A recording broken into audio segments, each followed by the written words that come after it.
झारखंड विधानसभा चुनाव आते ही झारखंड आंदोलनकारियों के द्वारा अपनी मांगों को लेकर लगातार जो प्रदर्शन किया गया था, उसी के तहत अब झारखंड आंदोलनकारियों ने मांग रखा है कि जहां भी झारखंड आंदोलनकारी विधानसभा चुनाव लड़ेंगे उसको जिताने का हम लोग काम करेंगे। और यही कहते हुए आज रांची प्रेस क्लब में आंदोलनकारियों के द्वारा एक प्रेस कॉन्फ्रेंस का आयोजन किया गया था, जिसमें का नेतृत्व सूरज मंडल ने किया। मौके पर क्या कुछ कहा गया, आइए आपको सुनाते हैं।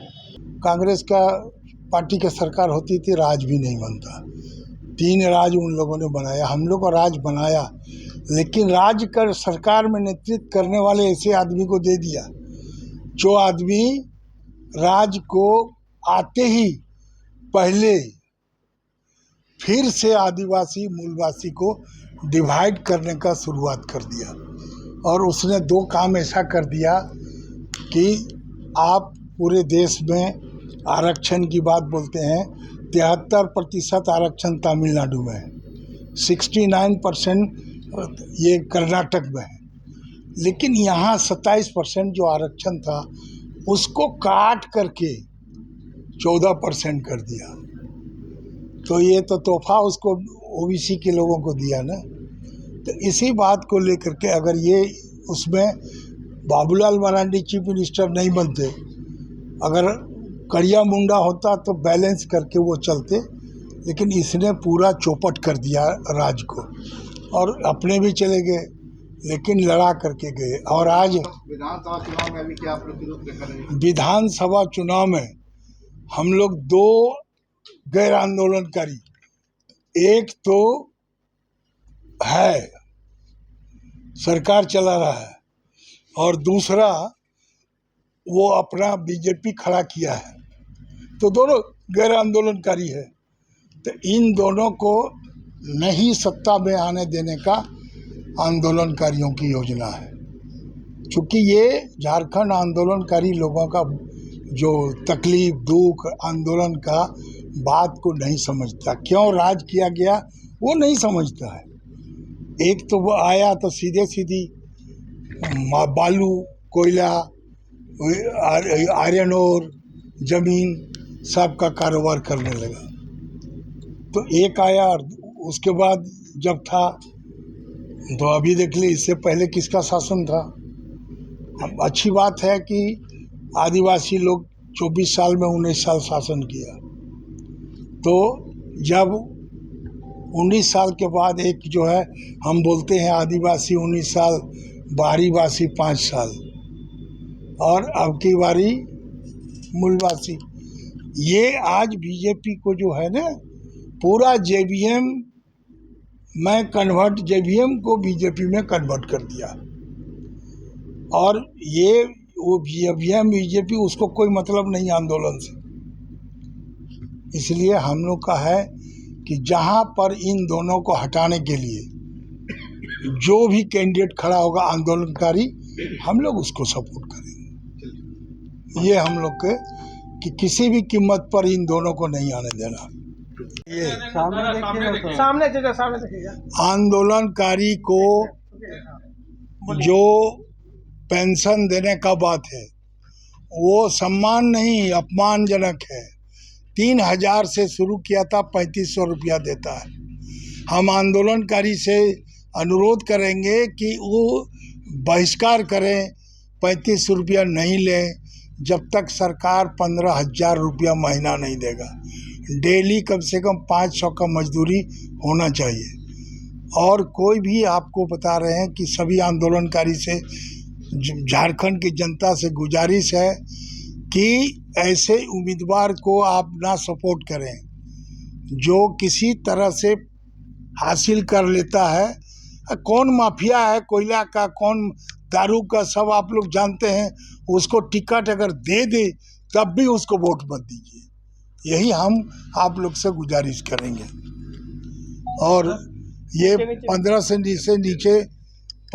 नीचे अगर 15,000 से नीचे देगा तो उसको बहिष्कार करना नहीं। ऐसा है कि पार्टी अभी सरकार में है, जो विरोधी दल में है, इन सारी पार्टियों को हम अपील कर रहे हैं कि आंदोलनकारियों के साथ सम्मानजनक व्यवहार किया जाए। दूसरा है, अलग राज्य जब हम लोगों ने बनाया, हमारा एक मेन सपना था कि यहाँ के लोगों के अधिकारों का निर्णय हम झारखंड में करेंगे, दिल्ली में नहीं करेंगे। लेकिन आज जो भी यूपीए और गठबंधन की सरकार है वो सारे निर्णय दिल्ली में हो रहे हैं। कैंडिडेट कौन होगा, दिल्ली से निर्णय होगा। लीज किसको मिलेगा, वो दिल्ली से निर्णय होगा। कौन खान, कोयला का खान है, पत्थर का खान है, किसको मिलेगा, दिल्ली। सारा कुछ दिल्ली से निर्णय हो रहा है। ये यहाँ के मनोभावना के अपमानित करने वाला निर्णय है और इसका हम लोग घोर विरोध करते हैं। दूसरा है, जो विधानसभा चुनाव 2024 में आने जा रहा है, इस विधानसभा के चुनाव में हमारा प्रयास होगा कि किसी भी हालत में जो गैर झारखंडी है वो तो कतई चुनाव जीत के नहीं जाए, चाहे वो किसी भी पार्टी का उम्मीदवार। दूसरा, जो आंदोलनकारी परिप्रेक्ष्य से है, उसी उम्मीदवार को जो उसमें बेस्ट है उसी को यहाँ जनप्रतिनिधि के रूप में विधानसभा में भेजा जाए। इसके लिए हम लोग आंदोलनकारियों को गोलबंद करके अग्रणी भूमिका। आंदोलनकारियों का लगातार डिमांड रहा है कि जो सम्मानजनक राशि मिले। 24 साल झारखंड अलग हो गया, आज विधानसभा के चुनाव के दहलीज पर खड़े हैं, क्या कुछ कहना है? देखिए, राज बनते ही आंदोलनकारियों ने अपनी सारी बात सरकार के सामने रखी कि जिन लोगों ने राज बनाया, आंदोलन किया, उसके बारे में सरकार एक नीति बनानी चाहिए। ये पेंशन जो है उसका एक ही मामला है, पेंशन सिर्फ कि उनको पेंशन मिले, उसके लिए सरकार ने जो भी पॉलिसी, लेकिन हम सिर्फ पेंशन तक सीमित नहीं है। आंदोलनकारियों ने राज बनाया, आंदोलनकारियों ने राज की परिकल्पना की, उनके पास राज को चलाने का ब्लूप्रिंट था। हम लोग चाहते हैं कि राज चलाने में इनकी भूमिका कैसे सुनिश्चित हो, उनकी भागीदारी को कैसे सुनिश्चित किया जाए और हमारी हिस्सेदारी क्या होगी इस राज के अंदर में। हम ये चाहते हैं कि राज चलाने के लिए आंदोलनकारियों की भी भूमिका सुनिश्चित होनी चाहिए। आपके पास बहुत सारे एजेंसीज हैं, बहुत सारे संगठन हैं सरकार के अंदर में, आप उसमें आंदोलनकारी को प्रायोरिटी देंगे ना। आपके पास में बोर्ड है, निगम है, आंदोलनकारियों को प्रायोरिटी देंगे तो उनको लगेगा कि हमने आंदोलन किया, हमको सरकार देख रही है, समझ रही है, पूछ रही है। लेकिन ऐसा लग रहा है जैसे पूरी तरह से आंदोलनकारियों को इस राज्य में इग्नोर किया गया है, बल्कि उनको अपमानित किया जा रहा है। यही महसूस कर रहे हैं आंदोलनकारी और इसीलिए बार बार लोग एकजुट होते हैं, मांगे रखते हैं, लेकिन कोई सुनने वाला नहीं है। अभी राज्य के अंदर में अलग अलग जगहों पर सारे आंदोलनकारी संगठन बना के लोग मांगे रखते रहते हैं, जिला में भी लोग आंदोलन करते हैं। हम लोगों ने क्या किया है कि सारे छोटे छोटे आंदोलनकारी समूहों को मिला के एक समन्वय समिति बनाई है और उसकी एक कोर कमेटी कल हम लोगों ने बनाई यहाँ पर, जिसमें सारे छोटे छोटे दलों के लोग शामिल हैं।